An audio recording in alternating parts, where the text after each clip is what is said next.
All right, guys. Things that piss me off the most after about 30 minutes of after watching the first two episodes of Obi-Wan, I think really is Reva, but not just her. Her character is just horrible.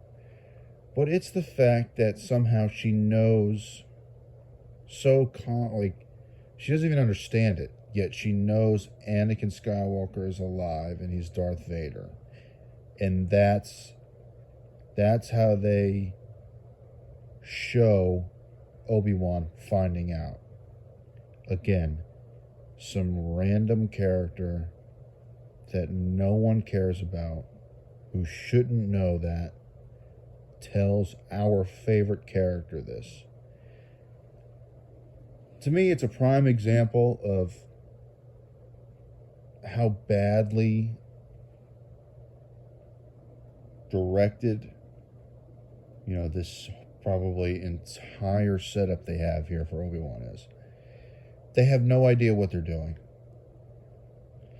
It's either they really don't like the original concept of Star Wars, or they really just have no idea, because everyone that watched the prequels, whether you grew up on the prequels or you grew up on the originals, if you watch those first two trilogies of movies, you've been playing that over in your head, whether you even read the book, Obi-Wan's book that came out, I think it was 2010. That was a huge thing, how Obi-Wan found out that Anakin was Darth Vader. It's a monumental moment. And they had a setup where they could have done anything. They chose to highlight a character of their own creation. Basically, using that epic emotional moment of Obi-Wan finding out about Anakin, and they hijack it to suit their little new character that they're trying to force down our throat. It ain't gonna happen. She's horrible. I don't know if it's the actress and the acting, the writers and the writing, the directors and the directing, or it's a combination of all three. But it's cringe, nightmare fuel, cringe television. So that's my first beef. That really pisses me off. That really does. Another is Obi-Wan leaving. I get Leia's the only other reason why he would leave. I get it.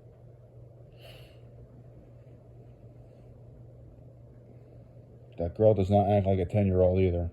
She acts like a 4-year-old that can speak in fluent sentences.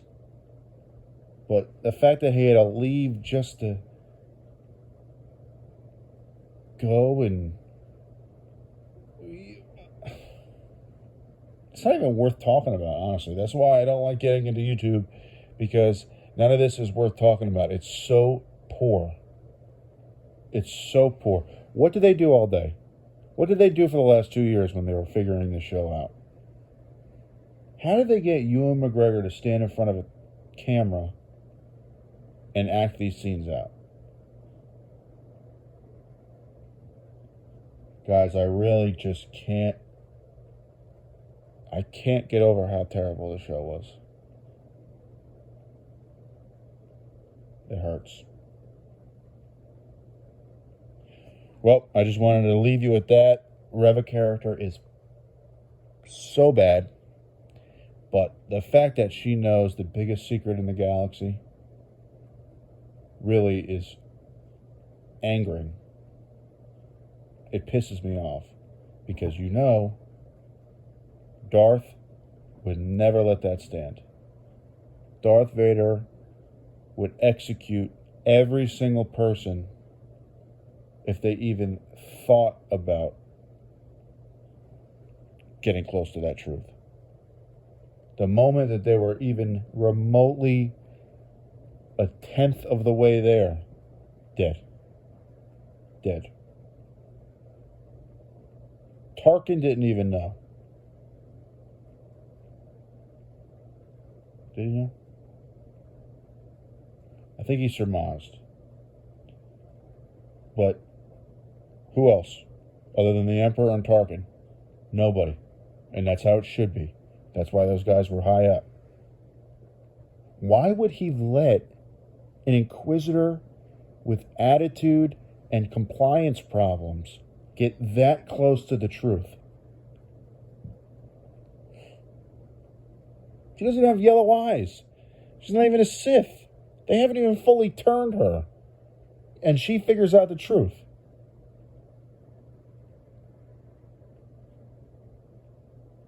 And the Inquisitor and the Grand Inquisitor dies. I'm sorry. What about the 4 years that I watched Star Wars Rebels? Which is basically a kid show, but it was good. It was written well. The people who wrote that show enjoyed writing Star Wars. They loved Star Wars. It all made sense. If you don't like what you're doing, you're not going to care. And if you're not going to care, it's not going to make sense. Why did they kill him? He doesn't die there. Was that a deliberate act to say that Rebels doesn't exist? Guys, I don't know. I don't know what. Didn't think it could get much worse after the sequel trilogy, but man, they keep pumping them out. Boba Fett doesn't really count, because that was just... That was hard to watch, and I didn't watch it. Mando is good. Probably because it's set in its own little era, and its own little time, and its own little story. But when they fuck around with the real characters, shouldn't have cursed. Too young on YouTube to curse. Sorry about that. But when they mess around with the characters that we love, we got problems. All right, guys, second video. We'll keep it going. Who knows? Peace.